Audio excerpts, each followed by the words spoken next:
The thing about family gatherings is that they always start with hugs and end with wounds that take months to heal. I should know. I'm usually the one bleeding. Louisa, darling, what are you wearing? My mother's voice carried that familiar note of disdain as she air-kissed my cheek. I thought we discussed updating your wardrobe. Eliana could take you shopping. I smoothed down my black silk dress, the one that cost more than my first month's rent, and forced a smile. I'm good, Mum. The dress is Valentino. Oh. She blinked, then quickly recovered. Well, it's interesting. Did you find it at one of those consignment shops? Before I could respond, my sister Eliana swept in, wearing her signature power suit, perfect makeup, and that insufferable smile that said, I'm crushing it at life. The living room instantly gravitated toward her like moths to a flame. The Johnson merger finally closed, Eliana announced, accepting congratulatory hugs. Made partner 6 months ahead of schedule. My mother practically glowed. That's my girl, Victor. Did you hear that? Our Eliana, youngest partner in her firm's history. Dad nodded from his armchair, managing a weak smile. He looked tired, more tired than usual. I caught the slight tremor in his hand as he reached for his whiskey. And what about you, Louisa? Aunt Margaret turned to me. Still doing that little online thing? My e-commerce company? Yes, we're actually... She sells trinkets on the internet, my mother cut in, waving her hand dismissively. But hopefully it's just a phase. I keep telling her to interview at real companies, like her sister. I bit my tongue so hard I tasted copper. If they only knew that my little online thing had paid their mortgage for the past 18 months, that the only reason they still had this house to host their precious family gatherings was because I quietly transferred funds every month to cover their underwater payments. Speaking of success, my mother chirped, I have something special for Eliana. She disappeared upstairs, returning with a familiar velvet box. My heart stopped. No, I whispered. That's Grandma's bracelet. The one she always promised would be mine, I didn't add.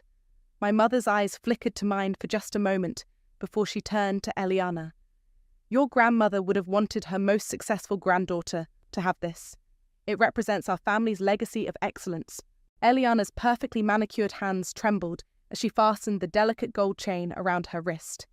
The same wrist that had never known manual labor, never packed shipping boxes until 3 a.m., never built anything from nothing. It's beautiful, Eliana breathed. I'll treasure it forever. I excused myself to the bathroom, phone clutched in my shaking hand, locked the door, slid down against it, opened my email. The message from Silicon Valley's biggest e-commerce marketplace sat bold in my inbox. Final acquisition offer, $50,000. I laughed, a quiet, broken sound that echoed off the bathroom tiles. My little online thing was worth more than everyone at this gathering combined.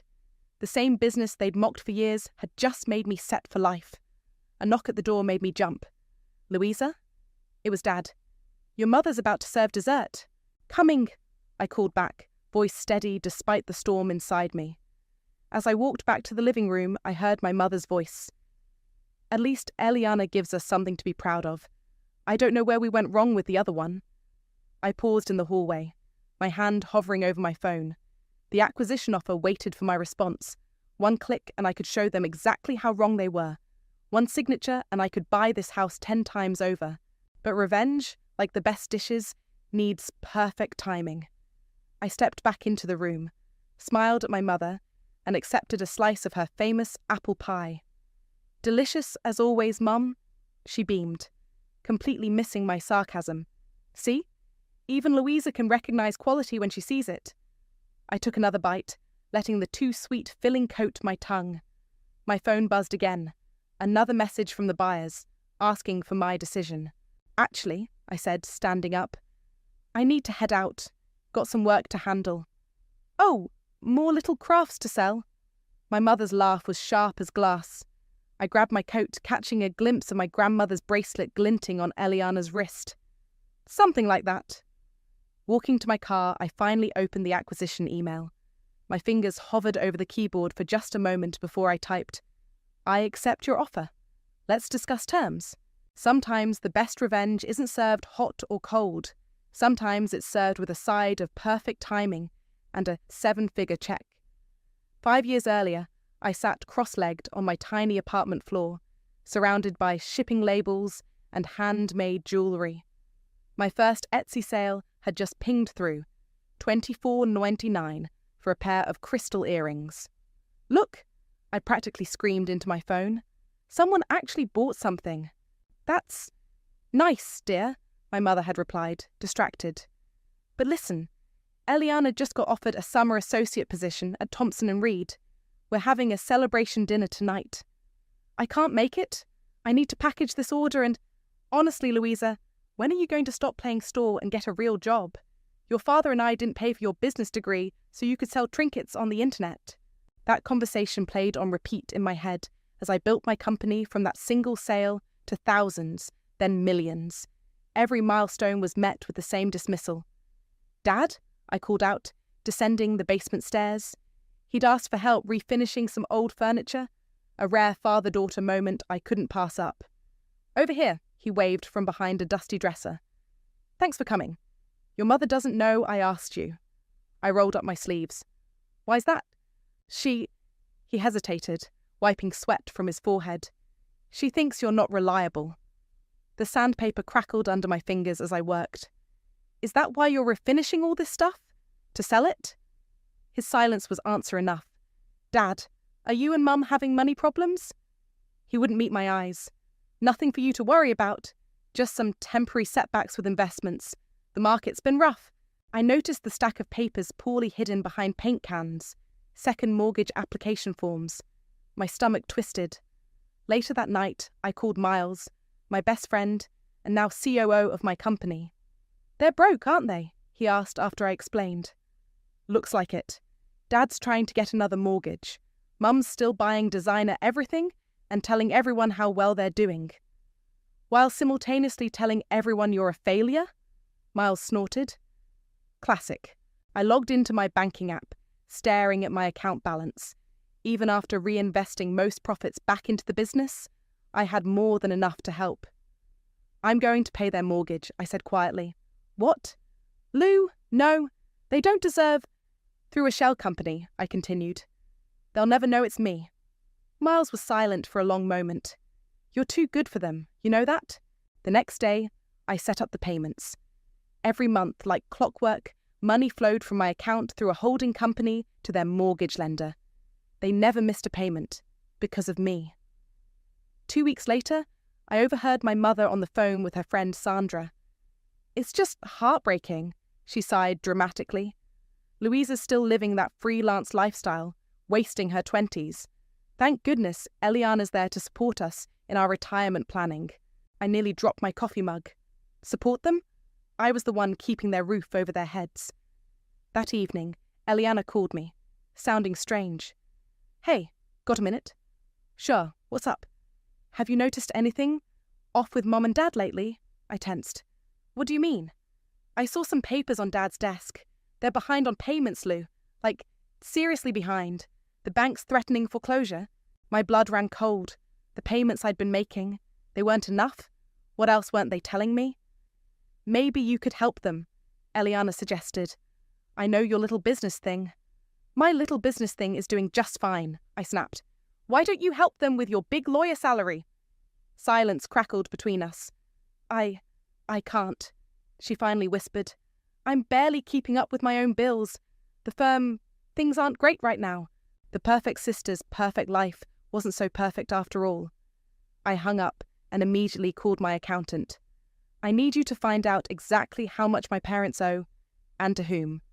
"All of it?" "Every last penny." That night I couldn't sleep. I kept thinking about my first sale, that tiny ping of validation, about all the nights I'd worked until my fingers bled, building something real while they laughed, about the mortgage payments I'd made while they praised Eliana for her support. My phone lit up with a text from Miles. "Got the numbers. You're not going to like this." I stared at the ceiling, a plan forming in my mind. Maybe it was time to stop hiding in the shadows. Maybe it was time to show them exactly what their failure of a daughter could do. "Send them to me," I texted back. All of them. Sometimes the best revenge isn't just about money. It's about making them face every single lie they've told. About you, about themselves, about everything. You want to do what? Miles leaned back in his chair, eyes wide. We were sitting in my office, surrounded by the evidence of my little online thing, a whole floor of a downtown high-rise. I slid the papers across my desk. Buy their debt, all of it, through the holding company we already use for the mortgage payments. That's, he whistled low, that's cold, Lou. I love it. My phone buzzed. Another text from my mother. Darling, could you loan me a little something for the country club dues? Just until next month. I ignored it, just like I'd ignored the last 6 emergency requests.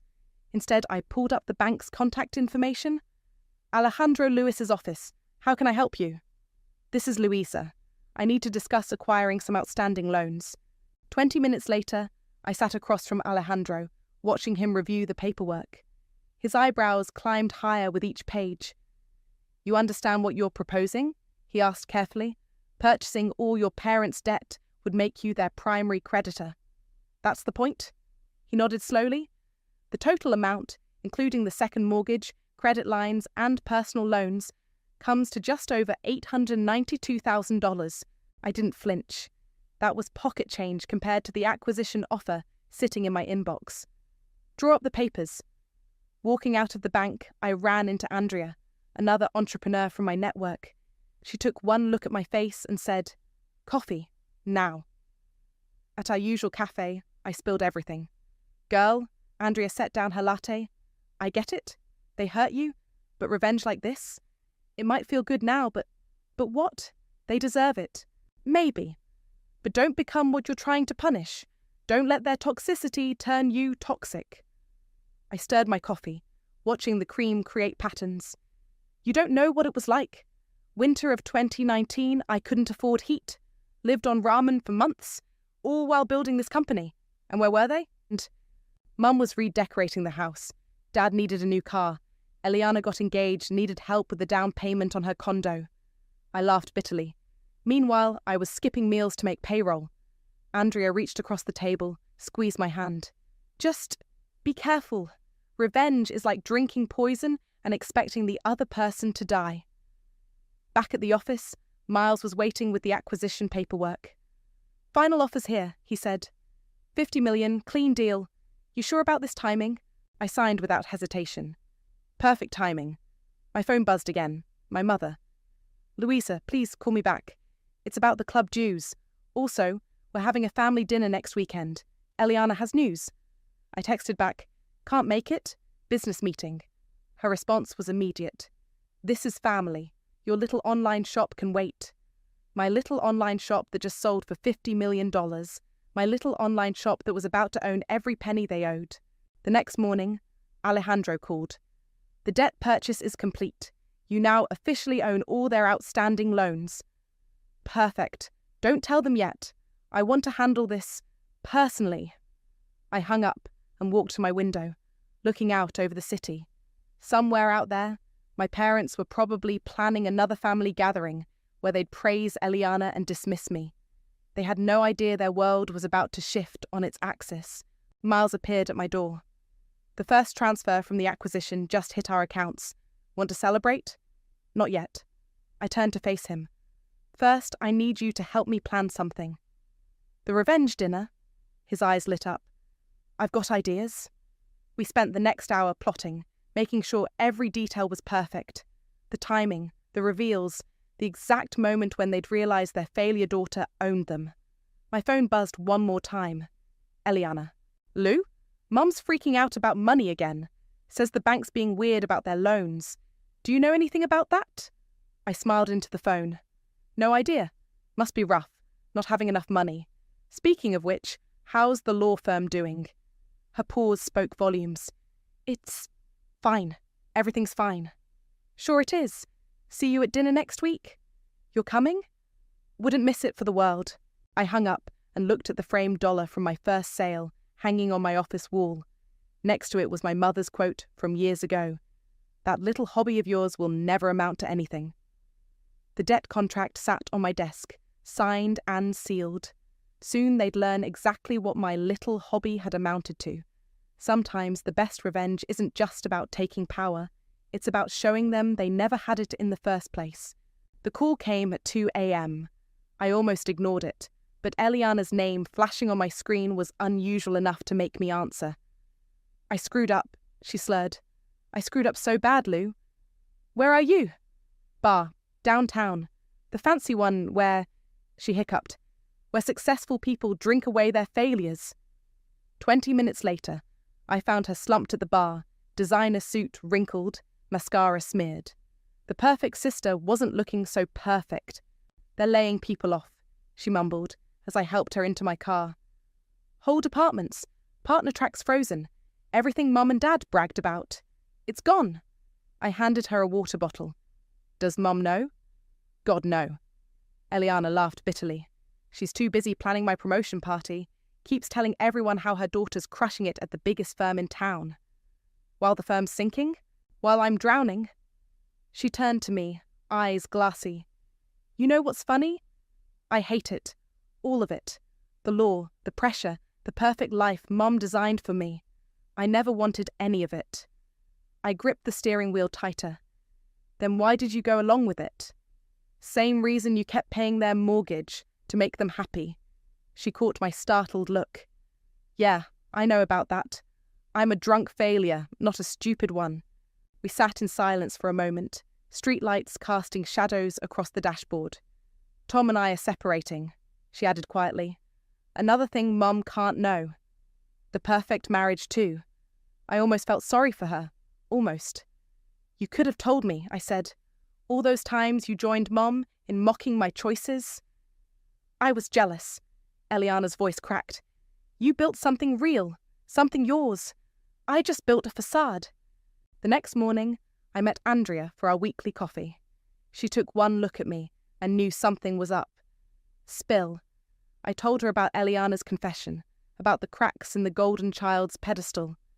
"Maybe she's not the enemy," Andrea suggested. "Sounds like she's another victim of your mother's perfectionism." Before I could respond, my phone buzzed. A neighborhood Facebook group notification. My mother was at it again. So blessed to have such successful daughters. One's making partner at the city's top firm, and the other, well, she's finding her way. "Proud mama, our charm-blessed family." Andrea read over my shoulder and snorted. "Finding your way straight to owning their debt, more like." She has no idea what's coming. I showed her the email from Alejandro. The bank scheduled their loan review meeting for next week. "You're not going?" "No." I smiled. "I'll be at the spa. Let them sweat it out with the bank manager first." Later that day, I overheard my mother on the phone while picking up some papers from their house. "Of course we've managed our finances perfectly," she was saying. "Victor and I are excellent with money. Not like Louisa, still playing with her little website. Thank goodness Eliana supports us." I stepped into view, making her jump. "Hey, Mum, just grabbing those tax documents Dad mentioned." "Oh, darling, I didn't see you there." She covered the phone. "Are you still doing that online thing? Sandra's nephew is hiring at his accounting firm. Much more stable." "I'm good, Mum. How's the country club membership going? Get those dues sorted out." She flushed slightly. "We're handling it." "I'm sure you are." I headed for the door, then paused. "By the way, how's Eliana's promotion party planning going?" "Wonderfully. We're thinking of renting the country club ballroom. Although," she hesitated, "we might need to adjust the date. Some scheduling conflicts at the firm." More lies. Always more lies. My phone buzzed. Alejandro confirming next week's meeting. Soon, every lie would come crashing down. As I left, I heard my mother resume her phone conversation. "Yes, we're just so blessed. Everything's perfect here. Absolutely perfect." I got into my car and pulled out the acquisition paperwork. $50 million. Enough to buy and sell their perfect facade 100 times over. My phone buzzed again. Eliana. "Mom's planning this party. I don't know how to tell her. Help?" I stared at the message for a long moment before replying. "Don't worry. Everything's about to change anyway." Looking back at the house, I saw my mother still on the phone, probably spinning more tales about her perfect life and her perfect daughter. The facade was cracking, but she was too proud to notice.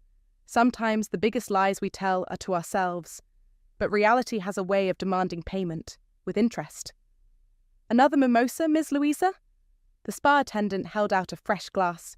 Perfect timing. I checked my phone. 2:15 p.m. My parents would be walking into the bank right about now.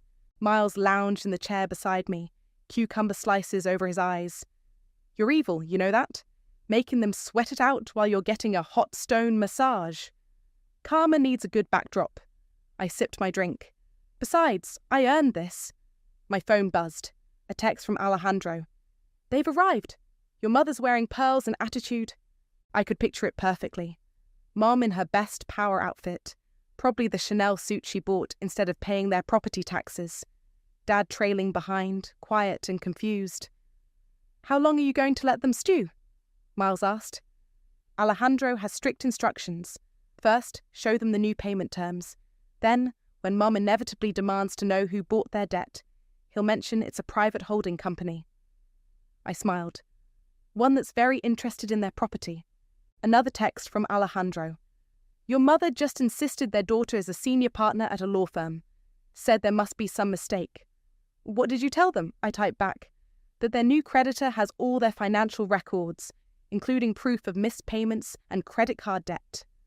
I remembered a conversation from years ago, right when I'd started my company. Mum's friend Sandra had offered to invest. "Let me guide you, dear," she'd said, dripping with condescension. "You need someone with real business experience." "What's the catch?" I'd asked. "Oh, nothing major. Just give me controlling interest. After all, you're just starting out." I'd walked away. Mum hadn't spoken to me for weeks. My phone lit up again. Alejandro. "Your mother's demanding to speak to the holding company's owner personally. Says she has connections who can make things difficult." Miles peeked out from under his cucumbers. "She's threatening you without knowing it's you? That's priceless." "Tell her the owner will be in touch," I replied to Alejandro. The spa attendant appeared with more champagne, just as another text came through. "Your father hasn't said a word. Just keep staring at the payment schedule. Your mother's getting louder." I forwarded the message to Miles, who actually giggled. "This is better than Netflix." "The best part," I said. "Mum's probably already called Eliana for legal advice, but Eliana's too busy hiding her own problems to help." "Speaking of problems," Miles sat up, cucumbers falling. "When are you dropping the final bomb?" "Family dinner next week. Mum's still insisting on celebrating Eliana's promotion." I made air quotes. "Seems like the perfect time to reveal some truths." My phone buzzed one last time. Alejandro. "Meeting over. Your mother left in tears. Your father asked for a copy of all documents. Should I provide them?" "Yes," I replied. "Let them take everything home and stew in it."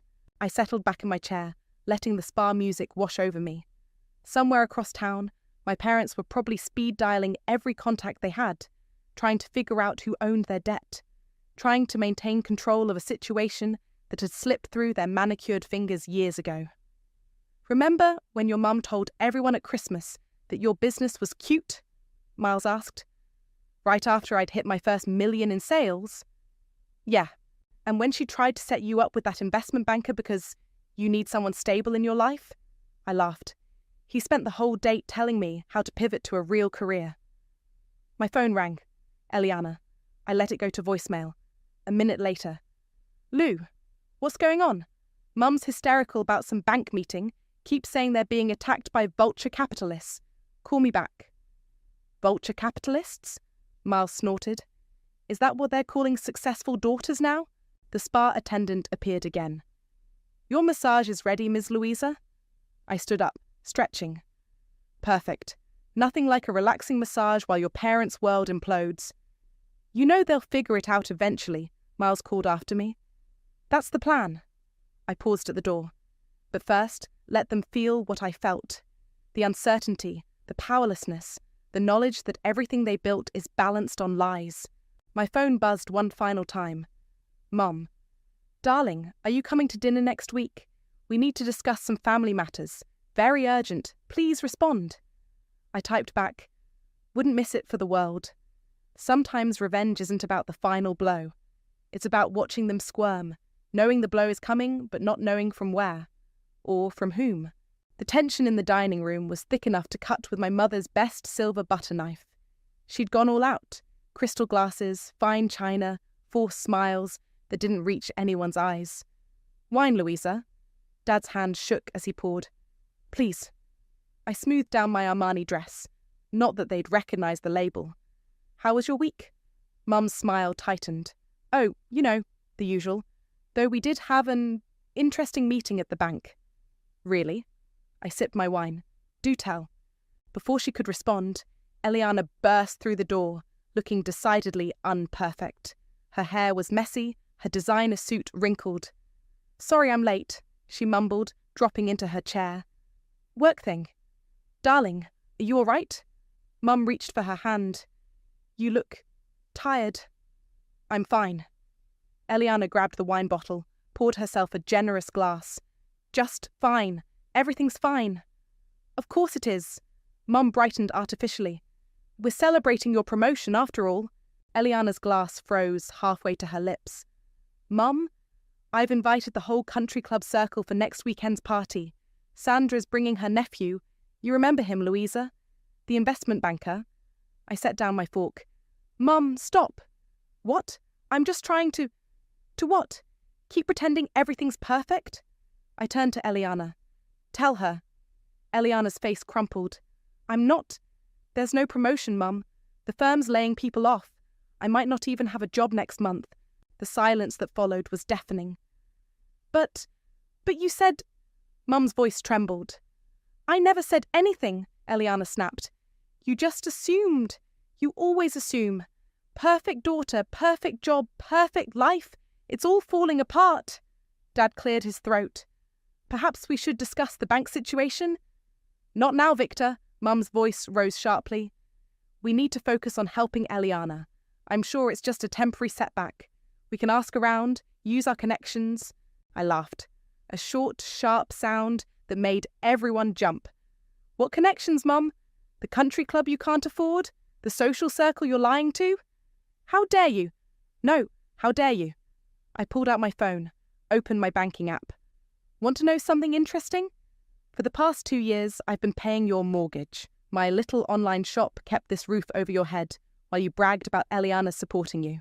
Mum's face went white. Dad suddenly became very interested in his plate. "But that's not even the best part." I leaned forward. "You know that mysterious holding company that bought your debt? The one that had you crying in the bank last week?" Recognition dawned in Eliana's eyes first. "Lou, you didn't..." "I did." I smiled, reaching into my bag. "I own every penny you owe, every loan, every credit card, every second mortgage you took out to keep up appearances." I placed my company's branded mug, the one from our first product line, in the centre of the table. Mum stared at it like it was a snake. That's impossible. Your little website? Just sold for $50 million. The words fell like bombs. Turns out selling trinkets on the internet was a pretty good career choice after all. Mum's wine glass slipped from her fingers, shattering on the hardwood. Red wine spread like blood across her precious Persian rug. "You can't," she whispered. "I can. I did. And now you have choices to make." I stood up slowly. "You can keep living this lie, pretending everything's perfect while drowning in debt. Or you can face reality. Your call." "Louisa, please." Dad finally spoke. "We're family." "Family?" I laughed again. "Family doesn't mock each other's dreams. Family doesn't play favourites. Family doesn't lie." Eliana was crying silently, grandmother's bracelet glinting on her wrist. "You have 6 months," I continued. "Either start paying market rate rent or move out. And Mum? The country club dues are no longer my problem." I grabbed my purse and headed for the door, pausing only to look back at their shocked faces. "Oh, and Eliana, when you're ready to stop living Mum's version of your life, call me. I'm hiring." Mum found her voice just as I reached the doorway. "You, ungrateful, after everything we've done for you." "No, Mum, after everything I've done for you." I smiled one last time. "By the way, this dress? It's Armani. paid for with my silly little online business. The door closed behind me with a satisfying click. Through the window, I could see Mom collapsed in her chair, Dad staring blankly at the mug on the table, and Eliana, for the first time in years, looking at me with something like admiration. Sometimes the sweetest revenge isn't in the revelation itself, but in watching them realize that everything they believed was wrong. Dead wrong. The voicemail started at midnight. "Louisa, this is your mother. Call me immediately. We need to discuss your behavior." Delete. "Sweetie, please. We can work this out. Your father and I only wanted what's best." Delete. "How dare you humiliate us like this, after everything we've sacrificed." Delete. By morning, my inbox was full of similar messages. I forwarded them all to Miles, who responded with a string of popcorn emojis. Andrea called while I was reviewing acquisition paperwork. "Your mum just posted in the neighborhood group. You might want to see this." I pulled up Facebook. There it was. "Prayers needed for our family, dealing with a difficult situation involving our youngest. Sometimes success changes people." The comments were already flowing in. "Stay strong. Family first. Money isn't everything." I was about to close the app when a private message popped up from Sandra, Mum's best friend. "Remember when I offered to invest in your little business? Funny how things work out. Perhaps we could discuss a partnership now." I typed back, "Sorry, not interested in partnerships with people who only see value after the fact." Block. My office door opened and Miles walked in, waving an envelope. "Your dad dropped this off. Wouldn't come up, just left it with reception." The letter inside was handwritten, shaky. "Dear Louisa, I know we've had our differences. Poor communication on both sides. But you have to understand, your mother and I only pushed you because we saw your potential. Perhaps we pushed too hard in the wrong direction. The bank situation is difficult. Your mother's pride is hurt. Maybe we could discuss this privately, without her knowing. Love, Dad." I crumpled the paper and threw it in my trash bin. Still trying to hide things from Mum, still avoiding real confrontation. My phone buzzed. "Alejandro, your sister's here at the bank. She's asking about the holding company's paperwork." "Give her whatever she wants to see," I replied. "She deserves to know the whole truth." An hour later, Eliana texted, "Holy shit, Lou. The scholarship. Did you know?" My heart stopped. "What scholarship?" "Senior year of high school. Full ride to that art and business program you wanted. Mum rejected it without telling you. Said it wasn't a proper education." The world tilted sideways. I remembered that spring. The disappointment when no acceptance letters came. Mum's insistence that traditional business school was the only path. "How did you find out?" I typed back. "It's in the bank records. Mum used your rejection letter as proof of income when refinancing the house. But there was no rejection. There was an acceptance and a full scholarship offer. She just threw it away." My hands shook as I called Andrea. "They stole my future," I said when she picked up. "Or they tried to?" "But they failed," she reminded me gently.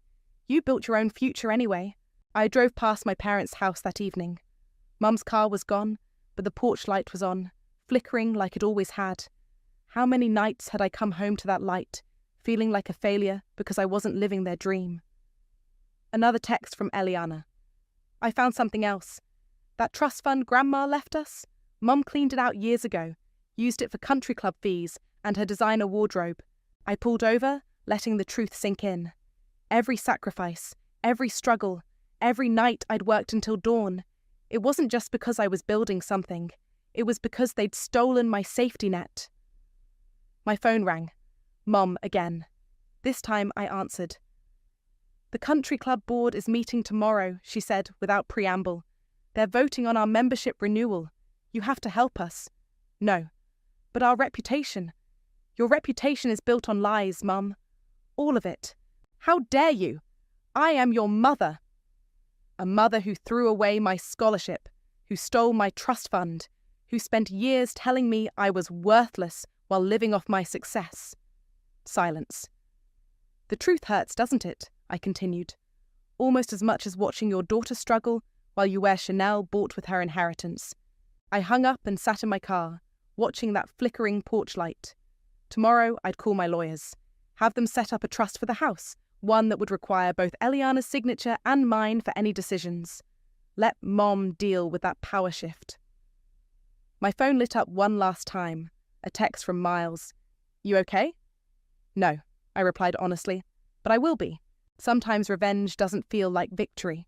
Sometimes it feels like finally lancing a wound that's been festering for years. It hurts, it bleeds, but maybe now it can finally heal. The house goes on the market tomorrow, I told Miles, watching the real estate agent hammer the for sale sign into the front lawn. Mum hasn't spoken to me since the trust paperwork arrived. And Eliana, starting her new job next week. Head of legal for my former company. I smiled. Turns out she's pretty brilliant when she's not trying to be perfect. The front door opened. Mum stepped out, designer bag clutched like a shield. She'd aged decades in weeks, her carefully maintained facade cracking like old paint. You're really doing this, she said, voice flat. The trust gives you options. Pay market rate rent or move out. Your choice. Where are we supposed to go? Everything we built? Everything you pretended to build, I corrected. While stealing my trust fund and hiding my scholarship. She flinched. I was protecting you. From what? Success? Independence? Because that worked out great, didn't it? Dad appeared behind her, carrying boxes. He looked smaller somehow, diminished. Your grandmother's jewellery box, he said quietly, holding it out. It should be yours. Inside lay the bracelet, the one they'd given Eliana. She'd returned it last week, along with a letter apologising for years of complicit silence. Keep it, I said. Sell it. You'll need the money. Louisa, Mum stepped forward. We can fix this. Go back to how things were. No, we can't, and I don't want to. I turned to leave, then stopped. By the way, I bought that antique store on Mason Street, the one you always said was beneath our family status. Her eyes widened. The one your grandmother loved? I'm turning it into a business incubator, helping other silly little online shops get started. Named it after Grandma, the only person who ever believed in me.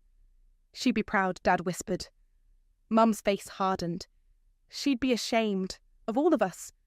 No, I said quietly. She'd be ashamed of you, for stealing her grandchildren's inheritance, for crushing their dreams, for caring more about appearances than actual success. The real estate agent approached with paperwork. The listing goes live at midnight. Are we ready?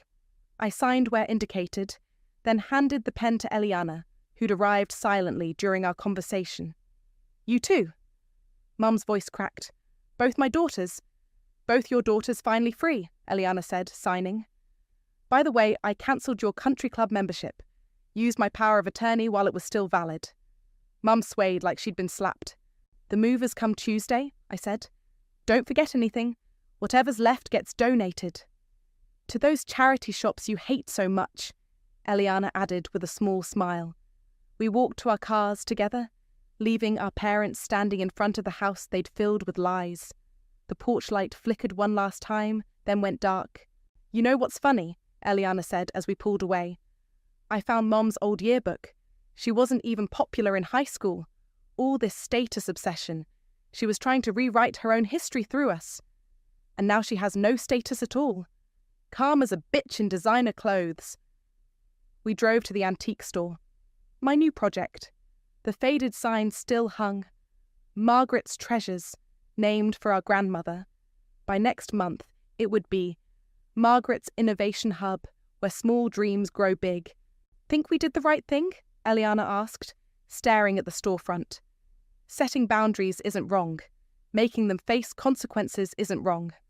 But they're still our parents. Biology isn't a blank check for bad behaviour. My phone buzzed. A text from Mum. I found your first business plan, the one you wrote in high school. I should have read it back then. I'm sorry I didn't. Too little, too late, but still. Maybe someday they'll understand, I said, pocketing my phone. Maybe they won't. Not our problem anymore. Eliana touched the store's window. Grandma used to bring me here, you know. Said every old thing had a story worth telling. Like how a failed daughter built a $50 million company. Like how two sisters finally learned their worth wasn't measured by their mother's approval. I unlocked the store's door. breathing in the familiar scent of aged wood and possibility.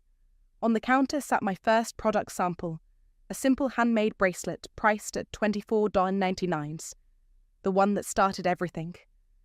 "Ready to build something new?" I asked Eliana. She smiled, a real smile, not the perfect one she'd worn for so long. "Ready to be real? Sometimes the best revenge isn't in destroying what hurt you. It's in building something better from the ashes, something true, something yours. And if that something helps others find their strength, even better." The door chimed as we stepped inside, leaving the past where it belonged, behind us, in a house with a for sale sign and a broken porch light.